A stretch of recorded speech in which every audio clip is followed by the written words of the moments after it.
Si souvent les douleurs les plus profondes conduisent vers les bénédictions les plus abondantes, les plus grandioses et les plus durables. Si souvent aussi les batailles les plus féroces conduisent vers les victoires les plus éclatantes. Avez-vous déjà remarqué à quel point c'est difficile de s'inspirer de quelqu'un pour qui tout a toujours été trop facile dans la vie? Mais lorsque vous écoutez l'histoire d'une personne qui s'est relevée toutes les fois où elle est tombée sur le chemin rocailleux de la vie, quelqu'un qui a toujours su relever la tête lorsqu'on lui a craché au visage, qui a continué d'avancer malgré toutes les moqueries et humiliations. Quelqu'un qui n'a pas cédé même lorsqu'il a été traîné dans la boue. Quelqu'un qui a su se relever pour bâtir son empire malgré toutes les souffrances et les humiliations qui ont secoué sa vie. Vous respectez une telle personne.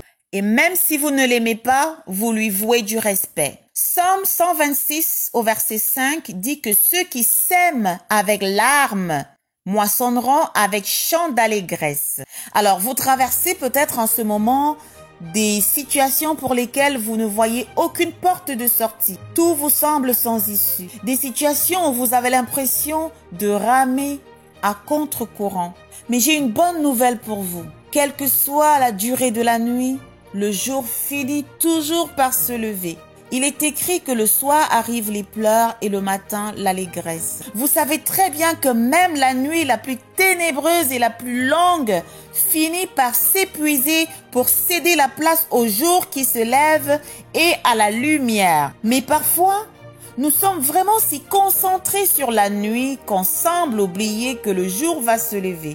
Vous êtes tourné vers votre souffrance du moment présent au point d'oublier que vos bénédictions peuvent naître de là.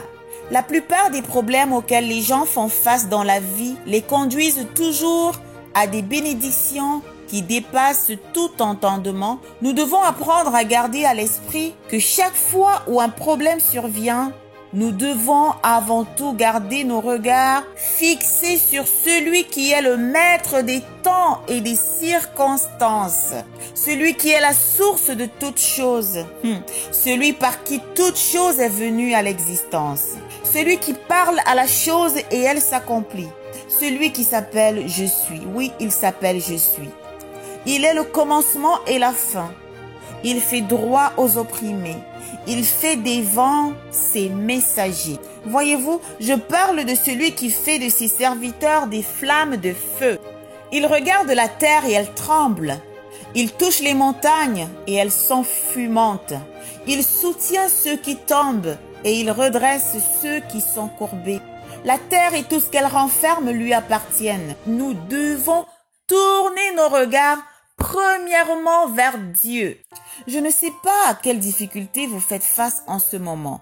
Je ne sais pas non plus quels défis vous êtes contraint de relever en ce moment.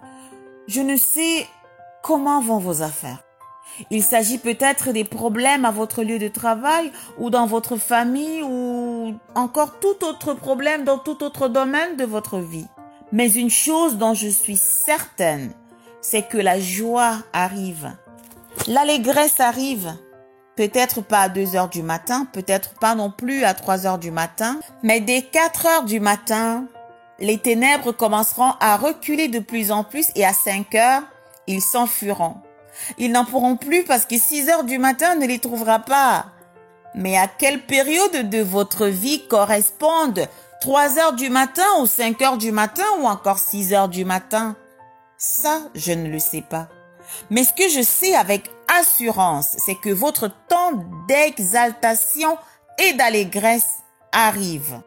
Les éclairs de rire arrivent et les larmes d'amertume se transformeront en larmes de joie. Le succès arrive. Contentez-vous de rester fidèle à Dieu et de garder le regard fixé sur lui et sur ses promesses. Dieu va frayer un chemin là où vous pensiez qu'il n'y avait pas d'issue.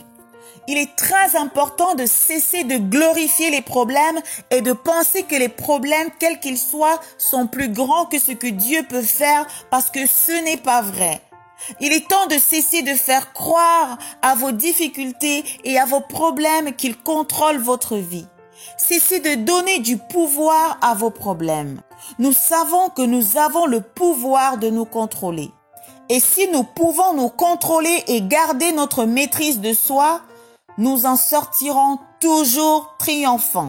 Dieu demandait si souvent à ses serviteurs de ne pas avoir peur. La peur ne résout pas le problème. Au contraire, la peur peut vous amener à avoir l'impression d'être englouti par votre problème.